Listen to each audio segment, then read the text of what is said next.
संसार के सबसे शक्तिशाली ऋषि प्राचीन काल से ही जिन्होंने मानव जाति के लिए अधिकतम योगदान दिया। आज हम ऐसे ही बलवान और बहुत ही शक्तिशाली ऋषियों के बारे में जानेंगे जिन्होंने अपने ज्ञान से हमें सर्वपूर्ण संपन्न किया। चाहे विज्ञान हो या अस्त्र शस्त्र हो, अनेक प्रकार की विद्याएं हो, उनका योगदान हर तरह से रहा है और उन्होंने ही हमें धर्म का ज्ञान भी दिया है। पौराणिक काल में एक से बढ़कर एक ऋषि हुए जिनकी शक्ति का अंदाजा लगाना भी मुश्किल है और खुद देवता भी उनके सामने नतमस्तक होते हैं। पौराणिक काल में ऋषि तो बहुत हुए थे, लेकिन एक ऐसे भी ऋषि थे जिनके सामने स्वयं देवता भी नतमस्तक होते थे और एक ऐसे भी ऋषि थे जो एक ही घूंट में पूरा समुद्र पी जाते थे और एक ऐसे भी ऋषि थे जिसे देखकर स्वयं भगवान श्री कृष्ण भी भयभीत होते थे और एक ऐसे भी ऋषि थे जिन्होंने स्वयं भगवान श्री राम और लक्ष्मण को ज्ञान अर्जित किया था और एक ऐसे भी ऋषि थे जो क्षण भर में ही पूरी सृष्टि का विनाश कर सकते थे।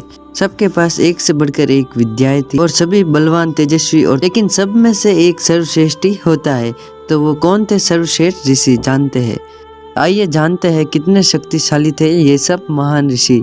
सबसे पहले कम शक्तिशाली ऋषि के बारे में जानेंगे। नंबर 7 पर आते हैं ऋषि भृगु। महर्षि भृगु ब्रह्मा जी के मानस पुत्रों में से एक थे। नारद, गौतम ऋषि आदि अन्य पुत्र थे। महर्षि भृगु को प्रजापति कहा जाता है क्योंकि उन्हें ब्रह्मा जी ने ब्रह्मांड की प्रतिक्रिया करने में मदद करने के लिए बनाया था। महर्षि भृगु ने कई यज्ञों को पूरा किया था और दूसरों को भी यज्ञ पूरा करने में मदद की थी। महर्षि भृगु ने अपनी शक्तियों से कई लोगों की इच्छा पूरी की। महर्षि भृगु ने ही भृगु संहिता की रचना भी की थी। महर्षि भृगु ने संजीवनी प्रक्रिया की भी खोज की थी, अर्थात मृत व्यक्ति को भी जीवित करने में भृगु महारत थे और पारंपरिक तौर पर ये विद्या उनके ही पुत्र शुक्राचार्य को भी प्राप्त हुई थी।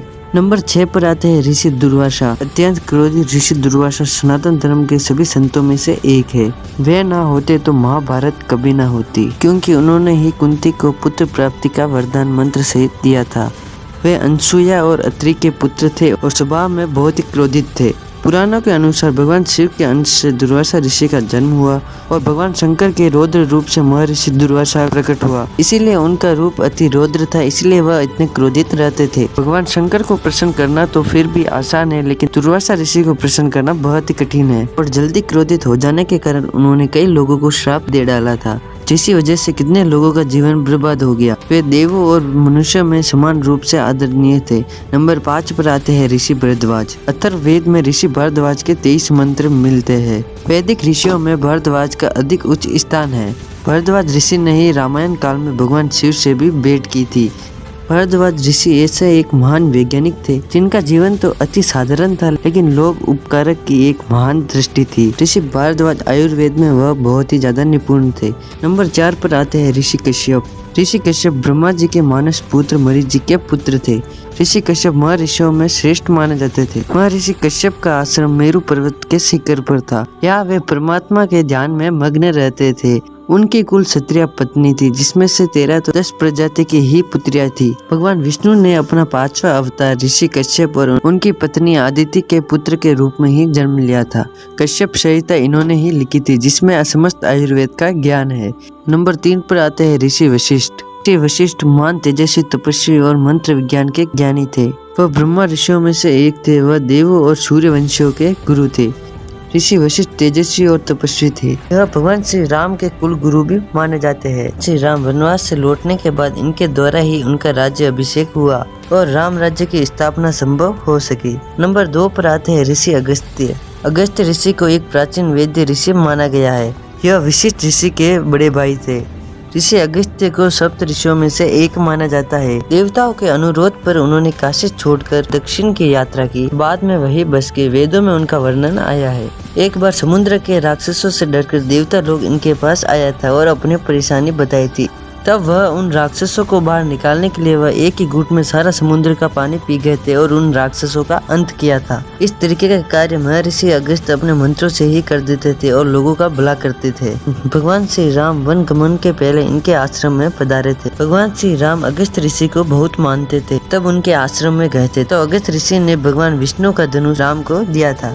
धनुष के साथ साथ दिव्य तलवार भी भेंट की थी। नंबर 1 पर आते हैं ऋषि विश्वामित्र। ऋषि विश्वामित्र का जन्म क्षत्रिय कुल में हुआ था, पर उन्होंने हजारों वर्षों तक तप करके ब्रह्म ऋषि की उपाधि हासिल की थी।